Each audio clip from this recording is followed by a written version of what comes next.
Hi friends, வணக்கங்க. டிஆர்பிஎஸ்சி டியில் கேட்ட கேள்வி 256 x power 8 y power 4 z power 10 by 25 x power 6 y power 6 z power 6 இன் வர்க்க மூலத்துக்கு டேஷ் சமன் 4 ஆக்ஷன் கொடுத்துருக்காங்க. வர்க்க மூலம்னா ரூட் இல்லைங்களா, பாதின்னு அர்த்தம். 256 கொடுத்து அப்படியே எழுதிட்டேன். 256 16 × 16 பிரிக்கலாம். இங்கே எக்ஸ் பவர் 8லேருந்து எக்ஸ் பவர் 6 வகுக்கும் போது கழிக்கணும். அந்த ஃபார்முலா ரூல் சொல்லிக்கிறேன் பாருங்கள். அதனால் 8லேருந்து 6 போனால் எவ்வளோ 2. ஒய்க்கு மட்டும் மேலே குறைவாகுது, கீழே அதிகமாக இருக்கிறதுனால அது கீழே ஒய் ஸ்கொயர் இங்கே போட்டுருக்கேன். அது காரணத்தை பாருங்கள், இந்த ரீசன் இதை புரிஞ்சுங்க. இசட்டில் 10லேருந்து 6 போனால் எவ்வளோ 4 இசட் பவர் 4 25 5 × 5 பிரிக்கலாம். ஏற்கனவே இந்த இதுக்கு எக்ஸுக்கு சரி பண்ணிட்டேன், ஒய்க்கு சரி பண்ணிட்டேன், இசட்டுக்கும் சரி பண்ணிட்டேன். அதனால் பகுதியில் என்ன வருது, ஒய் ஸ்கொயர்னு வருது. ரூட்டுன்னு சொன்னாவே பாதி. அப்போ 2 டைம் 16 இருந்தால் ஒரே டைம் 16. 2 டைம் எக்ஸ் ஸ்கொயர் இருந்தால் ஒரு டைமு. இசட் வந்து 4 டைம் எடுத்தாலும் என்ன அது 2 டைம் பை 5 2 டைம் எடுத்தால் ஒரே டைமு.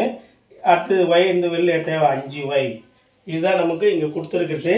இதில் மாடுலஸ் போட்டுறாங்கன்னு சொன்னால் மைனஸ் மதிப்பாக இருந்தால் கூட வந்து நமக்கு ஒய்னுடைய மதிப்பு பகுதியில் வருது இல்லைங்களா, அதனால் அப்படியே போட்டுடலாம். 16/5 x square x z square by y. இதான் மாடுலஸ் போட்டால் மைனஸ் இருந்தால் கூட ப்ளஸ் மாதிரி கணக்கு வந்துடும் போட்டாங்க. நமக்கு தேவையான ஆக்ஷன் என்னங்க, டி பிடித்திருந்தால் சப்ஸ்கிரைப் பண்ணுங்கள், லைக் பண்ணுங்கள். தேங்க்யூ.